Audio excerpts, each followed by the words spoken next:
The NFL draft is officially in the book. That's right. It's time to analyze each and every one of the Kansas City Chiefs draft picks. So with that, let's cut the chit chat and let's have some fun.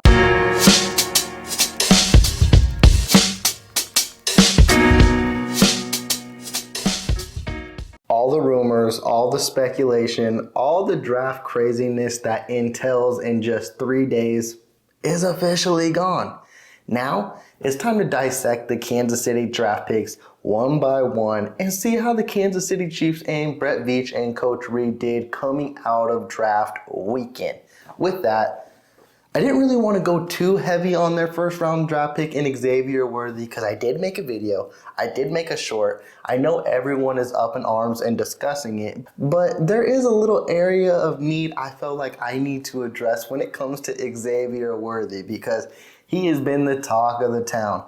And what do you expect? A guy who broke the combine record 40 out of 4.21 and the Kansas City Chiefs traded up to get him. And I think that's the key thing. Is there's two sides of the fence you can fall on. You can fall on one side where you really, really love Xavier Worthy and you think he's the next Tyreek Hill. Or you fall on the other side of the fence where you feel, why did the Kansas City Chiefs quote unquote reach for a player when the draft pool was so deep in the wide receiving room? And usually these speed guys just don't pan out in the NFL. And that's the kind of line I want to focus on is those speed guys who run a 4.2 or 4.3 at the wide receiver position just don't pan out. And yes, if you look at the statistics, if you look at all those players that have ran a 4.2 or 4.3 in the NFL Combine, it doesn't pan out 9 times out of 10. And everyone likes to highlight John Ross, who was that Combine record holder before Xavier Worthy came into place. There's a lot of instances, a lot of variables that take place for a player or a receiver or any position to succeed in the NFL. And Xavier Worthy is no different. And just like how we discussed with Patrick Mahomes in the past, you have to fall in the right situation. And I really believe Xavier Worthy fell in the right position because, yeah, a lot of these speed guys do not succeed in the NFL. But Coach Reid has had Tyreek Hill. He has had Deshaun Jackson, and in a sense, he has had Mecole Hardman who has succeeded at the NFL level. And I know a lot of y'all don't want Xavier Worthy to be Mecole Hardman, which I don't believe he will be, but it shows you. Andy Reid knows how to work with these types of players and find a way for them to succeed. I expect Xavier Worthy in his rookie year to be heavy in the special teams and kickoff returns and punt returns, and then you're going to see the dynamic that you saw with Tyreek Hill and with Mecole Hardman in their rookie year where you're going to see a lot of sweeps. You're going to see a lot of screens. You're going to see short plays and seeing if Xavier Worthy can make it a home run play. And Xavier Worthy has that ability. I have utmost faith that Brett Veach and Coach Reid chose the right player. Again, was he my number one receiver that I wanted in that 28 to 32 range? No. But if Brett Veach and Coach Reid believe in him, so do I. And honestly, he is a really good receiver. He is not just a speed demon. He has a route tree, and for someone his stature, has physicality to his game. So Chiefs Kingdom, let's see what Xavier Worthy is about before we start throwing doubt his way. Now let's go into the second round because I really love their second round pick. And honestly, a lot of mock drafts had Kingsley Sua as a projected first round pick to the Kansas City Chiefs. And the fact that Brett Veach played that draft board so beautifully to where, hey, we're only going to trade up one spot in the second round and still get our future left tackle, quote unquote. I think that's what's going to be interesting. Those camp battles, those OTA battles, those preseason battles are going to be enticing between Wanya Morris and Kingsley. I think that's going to be the battle and everyone has their eyes on. And I know a lot of other people are still focusing on, are the Chiefs still in position to bring in a veteran left tackle? Whether it be Donovan Smith, there's been rumors floating around about David Bakhtiari. The Kansas City Chiefs really have their own hand to where, let's see what these guys are about. And if we don't feel they're ready, come after the first preseason game or second preseason game You can acquire Donovan Smith back and then rinse, cycle, repeat. You run him through the year again. I don't believe anyone's going to pick up Donovan Smith, but who knows? I think he's going to be someone that will be available in August if things don't pan out the way the Kansas City Chiefs want at the left tackle position. And honestly, I don't believe Kingsley may be ready week 1, but I do believe he is an athletic big boy. He knows how to play the position. He is agile. He knows how to move. That's why he's a raw talent. That's why I don't know if he'll be ready now, but in the future, it can be very, very bright. And that's why you have someone who's like Wanye Morris, a second-year dude coming out, and now you have Kingsley Sua, who's going to be a rookie. That battle's going to be fun to watch, and it's also going to kind of, quote, in the future, put a spotlight on Jawan Taylor. Because if Wanye Morris starts showing out in camp, man, Jawan Taylor going into year 3 next year on a 4-year contract, that may be something we got to keep our eyes on. But I really love what Brett Veach did in the second round where, hey, he let the board fall to him. He didn't have to trade up too crazy to go get his guy. His guy fell to him, and also the 2 biggest needs for the Kansas City Chiefs was the wide receiver position and the left tackle position, and he addressed them right away. That is something you gotta love if you're a fan of the Kansas City Chiefs. Now, the Kansas City Chiefs did not have a 3rd-round pick as it was traded away in the acquisition of Xavier Worthy to move up to that 28th spot. But with that, they did have 2 4th-round picks. And boy, Brett Veach was cooking in the 4th round. As I mentioned to close off the first part of this video, the Chiefs addressed their 2 biggest holes, which was the left tackle and the wide receiver position. Now, it's go out. Go have fun. Go pick the best player available or go get someone you had your eyes on. And boy, did they have their eyes on a certain tight end out of TCU and Jared Wiley. And this may be honestly my favorite pick. Out of all 7 players, he has been one I've had my eyes on highlight tapes and just watching and been like, he is going to be fun in the future. It may not be this year. And this year, he may have some splash plays. But this dude is big. 6'6", 250, runs a 4.62, and he was a former high school quarterback. Remind you of anyone? I know, Chiefs Kingdom, you've heard those comparisons throughout the week ever since we drafted Jared Wiley, that Travis Kelce is a clone to him. And I think now that Travis Kelce has signed a 2-year extension, he is the perfect teacher for Jared Wiley. And it could be someone you could see molded into the right situation. And then, hey, you put him in a 2 tight end set or shit, even a 3 tight end set as well, because I'm not forgetting about Noah Gray. I really love the ability Noah Gray brings to this football team. And if he gets on the field more, he can definitely produce. But now the Kansas City Chiefs have an additional weapon. Everyone's focused on the wide receiving room. What are they going to do in that position?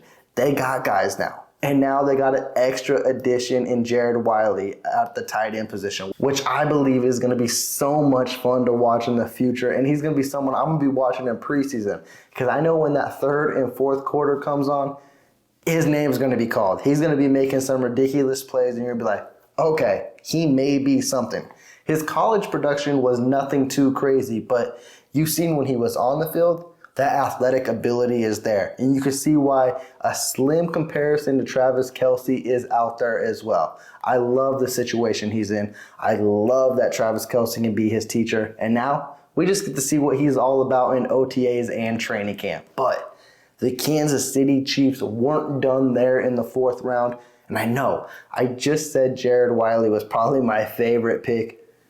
But then Brett Veach, he's out here cooking. He's out here doing his thing as he selected safety Jayden Hicks out of Washington State. Now, I'm not going to lie to you, Chiefs Kingdom. I didn't even know who Jayden Hicks was.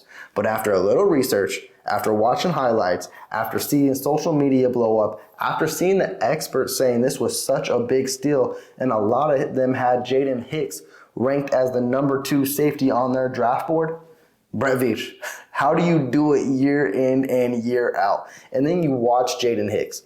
That boy is a thumper. He is a playmaker. Wherever the football is at, he is right there.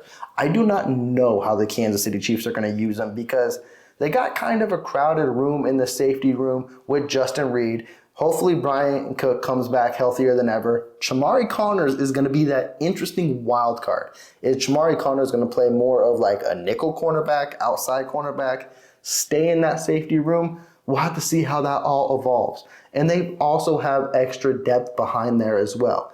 And then you have Jayden Hicks now. Where does he fit in? But one thing's for sure, he definitely needs to be on the football field because the dude is a playmaker, and it's going to be someone Spags you know will really fall in love with. You could tell this was a future pick because Justin Reed is coming into the final year of his contract, and the safety position can get slim after the following years. So you roll with guys like maybe a Brian Cook. See how Jayden Hicks pans out, and we loved what we saw out of Chamari Connors as well. The safety room is young, but it's athletic, and it has a lot of talent. And as we go into the 5th round, the Kansas City Chiefs did something interesting in my eyes, initially what I thought. As they selected center Hunter Nurzad out of Penn State. And I was like, I'm not doubting it. I just found it a really interesting selection because of center.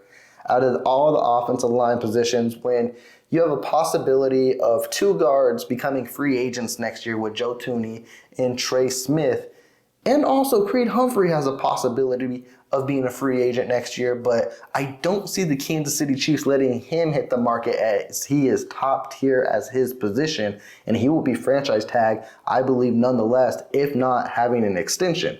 So why do the Kansas City Chiefs go out and get a center out of Penn State?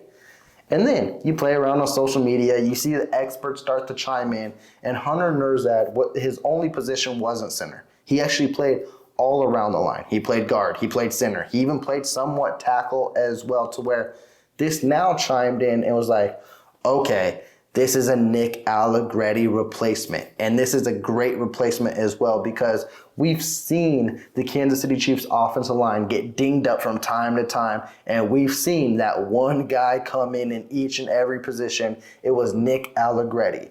And now that Nick Allegretti has moved on to a starting position with the Washington Commanders, the Chiefs are running a little slim at depth. So you draft a guy like Hunter Nurzad out of Penn State, which is a solid addition. I don't know how it's going to translate right away, and that's the thing with these late round, like 5th, 6th, and 7th round players. If you get someone who can help with the depth, has talent, it has potential. And we see Brett Veach do it time in and time out. This is a very good acquisition in the 5th round, and it's someone who can be called upon if needed. Because we have seen this Kansas City Chiefs O-line get injured late in the season. So hopefully, if that happens, knock on wood that it doesn't, but we know injuries are inevitable, you have the depth, because the depth is what leads teams to championships, and that's what Kansas City's MO has been, and that's why they are back-to-back champions. Now in the 6th round, did the Kansas City Chiefs just find their next L'Jarius Sneed, their next Joshua Williams, their next Jalen Watson, because they selected cornerback out of Tennessee, Kamal Hayden, and man, this is a very, very fun draft pick. I was watching his highlights, and this dude is a playmaker. And a lot of people didn't expect him to go in the 6th round. This is another Brett Veach steal. They thought he could have been a 4th round pick, and Brett Veach had the board fall to him once again. And we all knew, after the L'Jarius Sneed was traded, is it a need? Do the Kansas City Chiefs fully believe in Joshua Williams and Jalen Watson, or were they going to address that cornerback position? And sure enough, they did in the 6th round with Hayden. Now, it's going to be interesting to see where he falls in, and it's going to be interesting to see how this secondary all aligns up as well, because as I mentioned, what is Chamari Connors going to be in the future next year? Now that you have Jayden Hicks in the secondary, how is that all going to evolve as well? There's a lot of bodies in that secondary, and that's nothing to hate on. It's good to have depth because the secondary was the reason why the Kansas City Chiefs had one of the best defenses in the NFL last year. And if you keep that D-line sturdy, any one of them boys are going to go out there and make plays. I really love this pick specifically because of the value as well. And you get a cornerback who is a playmaker in the 6th round. What is not to like there? Now, for the final pick, the 7th round, the boys who got to make the plays to earn a right on the team. Actually, they all do. But these 7th round guys, just because you're a 7th round pick, doesn't mean you can't be great. We've seen it throughout the NFL. There's Hall of Famers who have been drafted in the 7th round. And that is what the Kansas City Chiefs are hoping for as they selected guard C.J. Hansen out of Holy Cross. And as I mentioned with their 5th round pick, the center out of Penn State, the Chiefs needed to focus on the guard position. Nonetheless, they did in the 7th round. We don't know what the future holds for the likes of Joe Thuney or the likes of Trey Smith. They both are going to get paid. And Trey Smith is working for his first big-time contract, and he may have priced himself out of Kansas City. That's why you have to add depth. You have to see what's there. Even in the 7th round with a guy like C.J. Hansen. I'm not going to lie to y'all. I know nothing about him. But I do love that the Kansas City Chiefs address this position, because you don't want to go in the next offseason and then Trey Smith gets to walk in and you're like, okay, let's look at free agency. Is there anyone out there? Okay, there's not. Now we got to wait till draft. Or check your roster. Let's see what's going on. The fact that they at least added a body, see what he can be about in OTAs, training camp, and preseason, it gives you an initial takeaway of, okay, we are good moving into the future. And that has been Brett Veach's MO. This team needs to focus on the future. And that's what's been keeping them champions. Back-to-back champions, nonetheless, is Brett Veach always adds a need ahead of when it becomes a need. So that's why this draft has been a really, really good draft in my eyes, is because if there was a need on this team currently, which was left tackle and wide receiver, he addressed it right away. And then if there's going to be a future need, which can be tight end, because Travis Kelce's not going to play forever, which could be guard, because you don't know what will happen with Trey Smith or Joe Thuney, and then the cornerback position as well, because you do not know how it's going to pan out with all those bodies. That's for the future. That's why Brett Veach is so good at his job, because he knows what is best for the team now and later. So this was a really great draft. Chiefs Kingdom, you let me know how you feel about the Kansas City Chiefs 2024 NFL Draft. With that, I'm checking out. Please be sure that you do subscribe to the channel. Oh yeah, I do have the memberships live on the channel as well. The link will be down below. Please feel free to join. If you don't want to, it's perfectly fine. I'm not holding y'all hostage. But if you do like my content, as I mentioned, click that big red I almost said supply button, subscribe button as well. If you do like the content, there's that big thumbs up. Please click that as well. I do appreciate each and every one of y'all. With that, I'm checking out. Y'all take care. Peace.